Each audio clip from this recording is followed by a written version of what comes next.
이재명 민주당 대표의 선거법 위반 1심 선고 이후 민주당의 대여 투쟁 수위가 미묘하게 변하는 분위기입니다.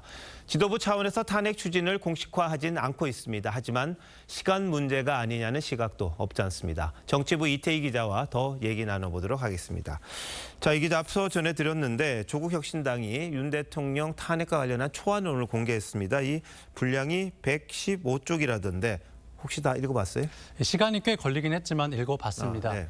탄핵 사유로 담긴 내용들, 야권에서 그동안 주장해왔던 대여 공세의 종합판이다 이렇게 평할 수 있을 것 같습니다. 탄핵 사유라기엔 조금 과하다 싶은 내용들도 적지 않았는데요. 헌법에 명시된 대통령의 거부권 행사를 남용했다는 이유로 탄핵 사유로 꼽는가 하면 문재인 정부에서도 반대하지 않았고 아직 문제가 확인되지도 않은 후쿠시마 오염수 방류도 포함됐습니다. 탄핵 사유가 너무 많다 보니 오히려 탄핵의 당위성이 무뎌지는 역효과로 이어질 수 있다는 지적을 피할 수 없을 듯합니다. 네. 민주당은 아직 공식적으로는 탄핵 언급이 없잖아요. 대신 장외 집회를 이번 주말에도 이어간다는 건데 이번엔 집회 분위기가 좀 다를 거다 이렇게 이야기를 하더라고요. 네, 민주당 핵심 관계자는 이제부터는 당이 아니라 시민사회가 완전히 주도하는 양상이 될 것이라고 전했습니다. 앞서 1, 2, 3차 집회 땐 민주당 자체 행사라는 점을 강조하는 데 주력했던 것과 달라진 겁니다. 일반 시민들이 참여한다는 모습을 부각시켜보려는 차원으로 해석됩니다.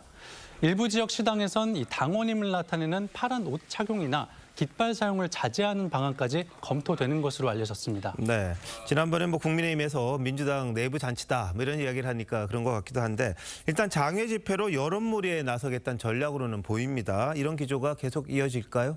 정치권에선 오는 25일로 예정된 위증교사 1심 선고와 28일로 예상되는 김건희 여사 특검법 재표결 결과를 주목하고 있습니다.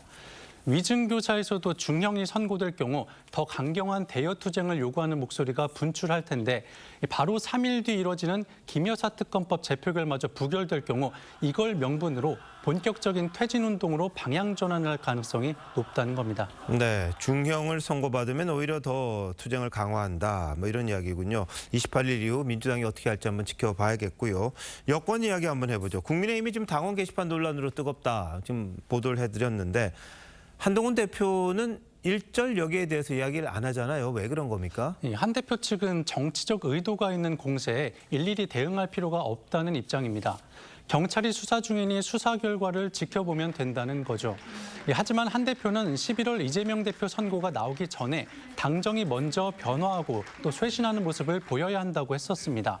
최근 한 대표 행보엔 그런 노력들이 적지 않은 게 사실이지만 이 당원 게시판 논란에 묻히고 있다는 평가도 있습니다.